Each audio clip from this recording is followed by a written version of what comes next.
One of my favorite things about fermenting garlic and honey is burping my babies every morning.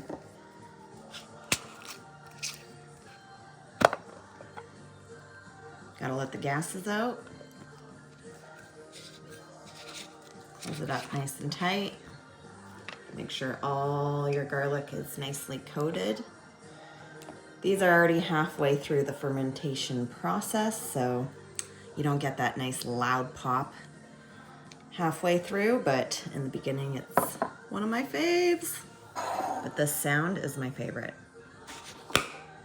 Pop!